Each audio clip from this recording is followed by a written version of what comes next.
오늘은 담대하게 거침없이라는 제목으로 하나님 말씀 증거하겠습니다. 여러분, 오늘이 어떤 날인지 아십니까? 예, 보여주시죠. 바로 제32회 하계 올림픽인 도쿄 2020 올림픽이 폐막하는 날입니다. 어떤 분들은 정신없이 사시느라고 올림픽인지 어떤 행사가 벌어지는지도 모르고 지나가신 분들도 계실 텐데요. 지난 23일 날, 7월 23일 날 개막을 해서 16일에 대장정을 오늘 마칩니다. 그래도 전 세계의 젊은이들이 열심히 준비해서 4년을 준비한 올림픽, 그것도 1년을 더 추가해서 5년을 준비한 올림픽, 그들의 기량을 마음껏 뽐내는 자리였는데요. 특별히 이제는 많이 성숙한 것 같아요. 금메달만 중요한 게 아니고 메달을 못 따도 응원하는 그런 분위기. 우리 여자 배구는 오늘 마지막으로 동메달을 놓쳤지만 그러나 많은 국민들이 열심히 응원해 주시고 끝까지 최선을 다하는 모습을 통해서 그렇지, 할 수 있다라고 하는 마음을 또 되새기곤 했습니다. 한국 양궁은 정말 우리에게는 변함없는 믿을 만한 자들이었죠. 우리 또 특히나 젊은 선수들이 우리나라가 6개의 금메달을 이번에 땄는데 4개의 금메달을 양궁이 땄어요. 그러면서 참 새로운 희망을 많이 전해 주었습니다. 태권도는 참 특별했는데 우리나라가 금메달을 못 땄습니다. 금메달을 못 땄는데도 불구하고 행복한 이유는 8개의 금메달을 7개국이 나눠 가졌어요. 그만큼 이제 우리나라의 태권도가 전 세계에 보급됐다. 그래서 러시아만 2개를 땄고 나머지 나라는 다 하나씩 나눠 가져서 7개 국가가 금메달을 따는 그러한 기쁨도 있었습니다. 그런가 하면 이제 한국 축구와 야구는 최고의 몸값을 받는 선수들이 준비를 소홀하게 했다, 작전을 부실하게 짰다라는 비난을 들으면서 오히려 좀 노메달로 그쳤는데 더 많은 비난을 받아야만 했었고요. 그런 와중에도 우리가 희망을 얻는 것은 젊은 선수들이 정말 10대, 20대 정말 귀한 선수들이 많이 나왔다는 거죠. 탁구의 신유빈 선수도 41살 차이 나는 선수와의 경기를 승리로 이끌면서 정말 새로운 기대주로 등극을 했고요. 스포츠 클라이밍의 서채연 선수는 사람들이 다 그랬대요. 너는 체형이 안 맞아, 넌 안 돼, 그랬는데 그것을 노력으로 극복하면서 세계적인 선수가 또 됐고요. 수영의 황선우 선수는 한국의 작은 체구, 그러나 서양인들에게 뒤지지 않고 열심히 해서 이번에 또 한국 신기록을 새로 세우기도 했고, 또 우상혁 선수도 높이뛰기에서 한국 신기록을 세웠고요. 체조의 여서정 선수는 여홍철의 딸이 아니라 당당하게 동메달리스트로 체조에 우뚝 섰고요. 또 세계적인 선수들과 어깨를 나란히 한 안세영 선수도 수많은 주목을 받았습니다. 그런가 하면 역도의 김수현 선수는 잘 올렸는데, 잘 들었는데 석연치 않은 실격패를 당했어요. 그럼에도 항의하지 않고 다음 올림픽을 준비하는 모습을 통해서 많은 분들을 또 감동을 주기도 했고요. 유도의 강유정 선수는 여자 선수인데 개체량이 마지막에 150g이 오버되면서 끝내 머리카락을 다 자르고 삭발을 하고 경기에 나서는 그런 모습을 통해서 진정한 스포츠맨십이 무엇인가를 보여줬습니다. 단 2분 뛰었어요. 딱 그 2분을 뛰기 위해서 그래도 머리를 자르는 그런 투혼을 보여줘서 많은 분들이 이것이 진정한 올림픽 정신이라는 걸 깨달았죠. 자, 여러분, 이 올림픽 이야기를 오늘 왜 할까요? 여러분, 이 올림픽 과연 우리에게는 어떤 의미로 받아들이는 게 좋을까라고 하는 거예요. 과연 신앙인들에게 있어서 올림픽은 어떤 의미인가?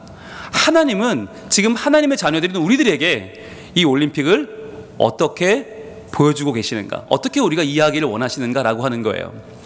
여러분, 사실 이번 올림픽은 참 많은 논란이 있었습니다. 작년에 하려다가 못한 이유가 있잖아요. 1년을 연기한 이유가 있었죠. 바로 코로나 때문이었습니다.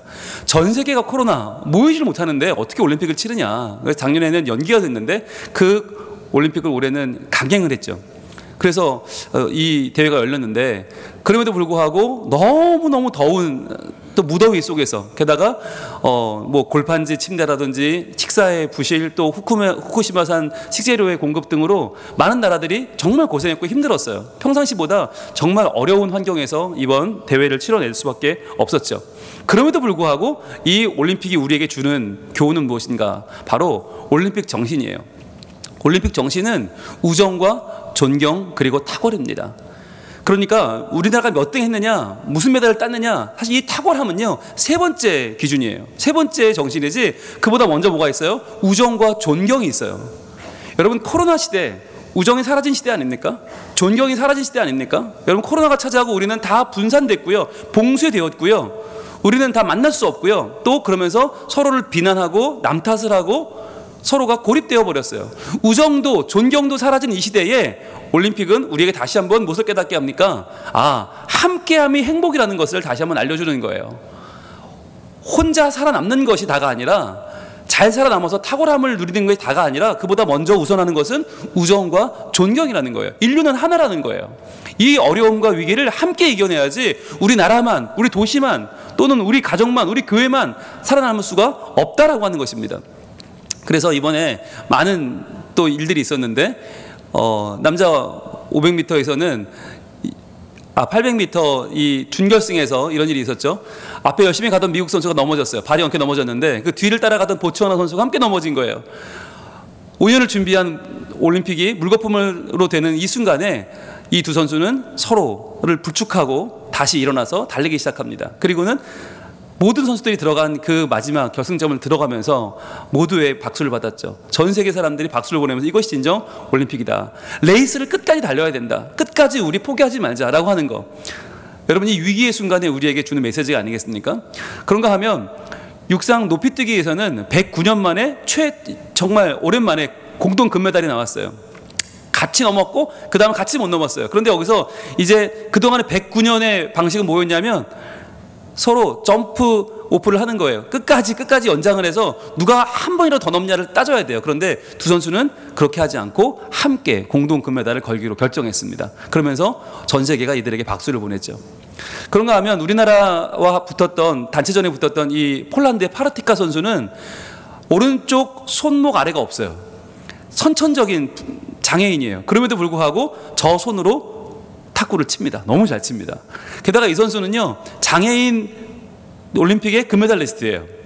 근데 이 선수가 장애인으로 만족하지 않고 비장애인 올림픽에 이번에 출전한 겁니다. 그러면서 이 선수의 바람은 뭐였냐면, 나는 장애인과 비장애인 올림픽에 다 메달을 따는 거다. 그렇게 해서 장애인이 차별받지 않는 세상, 장애인과 비장애인이 함께하는 세상을 만들고 싶다는 거예요. 이게 바로 우정과 존중의 정신 아니겠습니까? 그러면서 이런 선수들 보면서 정말 그렇구나. 장애를 이겨내고 어려움을 이기고 넘어져도 일어나는 그 정신이 바로 함께 골인하는, 함께 레이스를 달리는 우정과 존중의 정신이 아니겠습니까? 지금 코로나로 우리 모두는 답답한 시기를 보내고 있습니다. 이게 언제 끝날지 모른다는 게 가장 힘들죠. 끝나지 않을 수도 있다는 게 우리를 괴롭게 합니다. 그렇다면 어떻게 살아야 할까? 마치 막막한 유리벽에 갇혀있는 것 같은 이 봉쇄와 아픔의 시간을 어떻게 보내야 할까라는 거예요. 게다가 이것은 그냥 봉쇄된 게 아니라 질병의 문제 아닙니까? 전염병의 문제 아닙니까?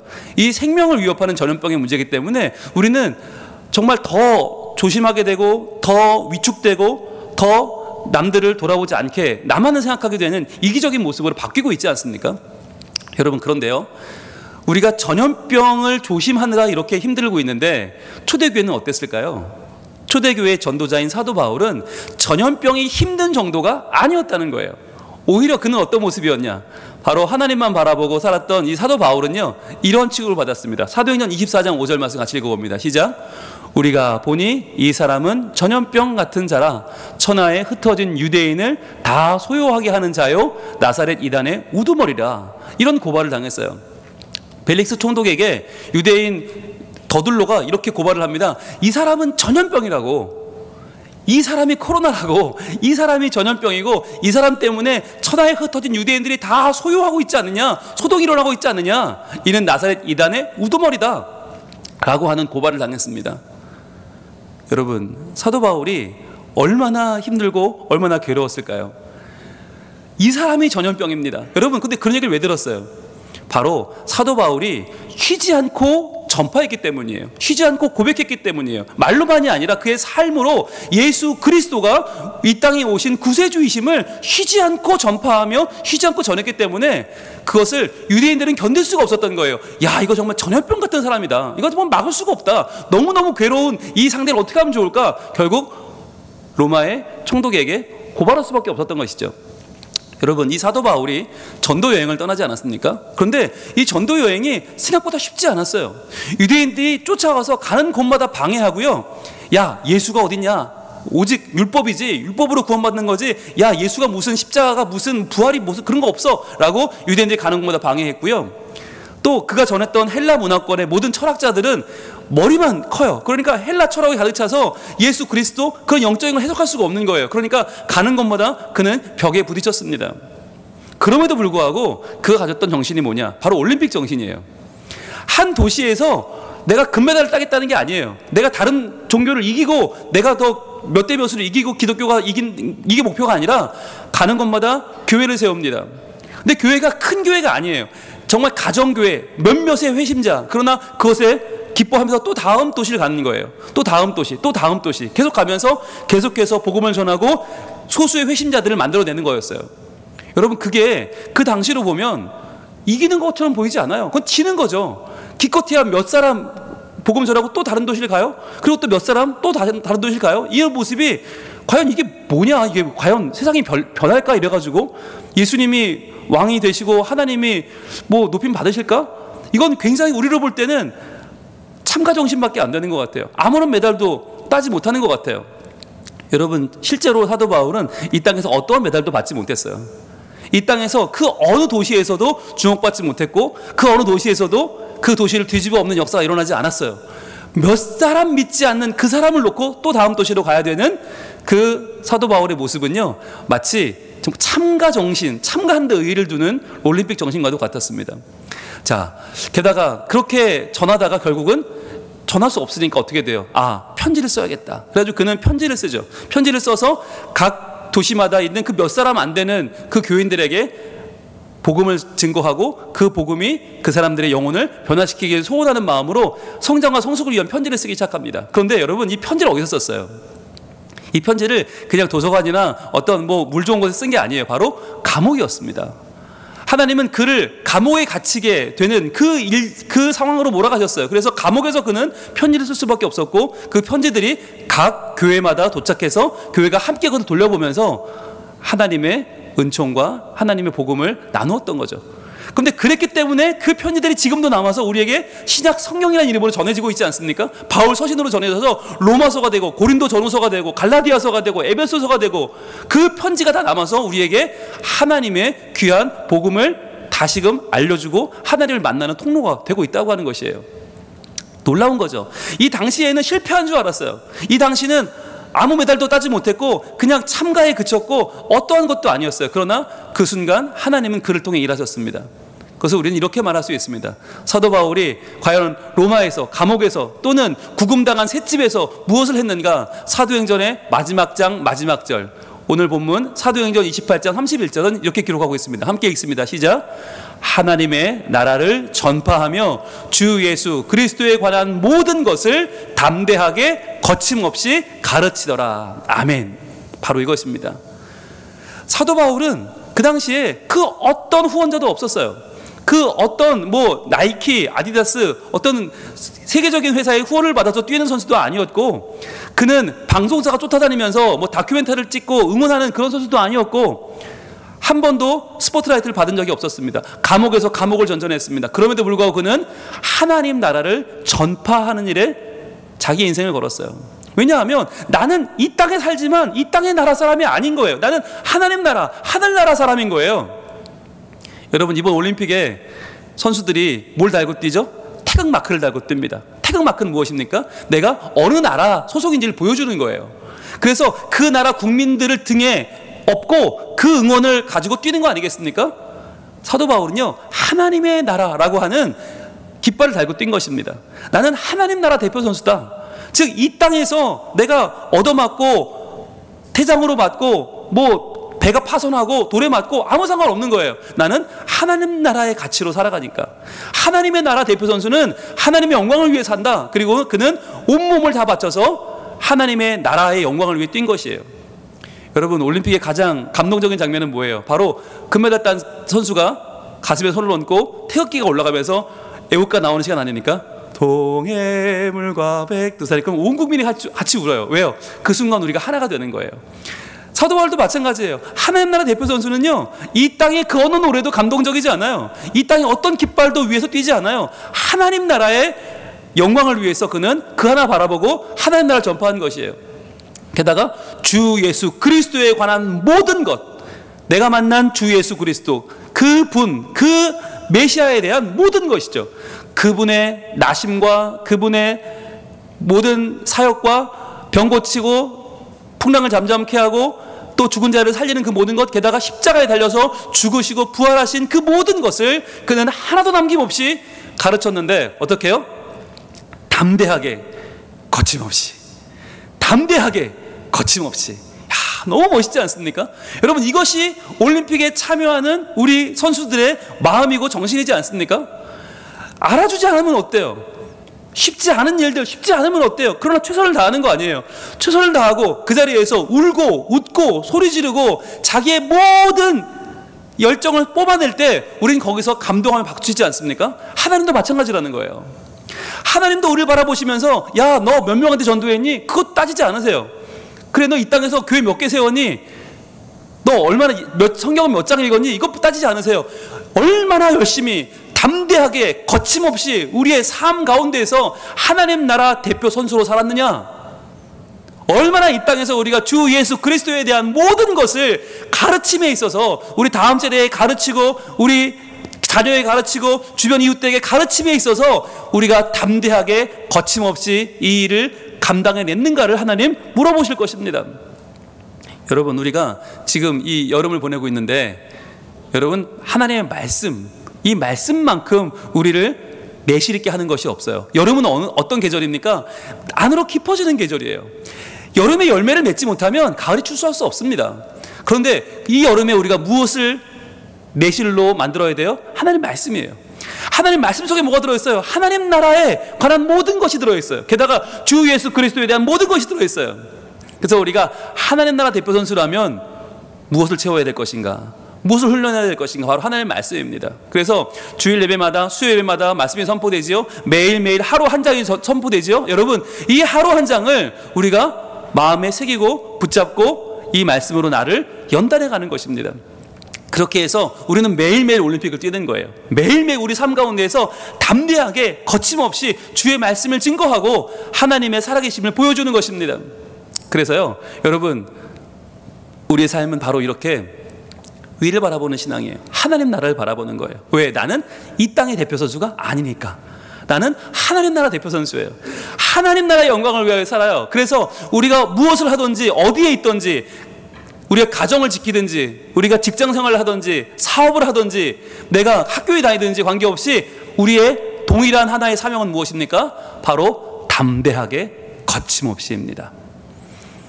아무리 힘들어도, 아무리 막막해도 여러분 포기하지 마십시오.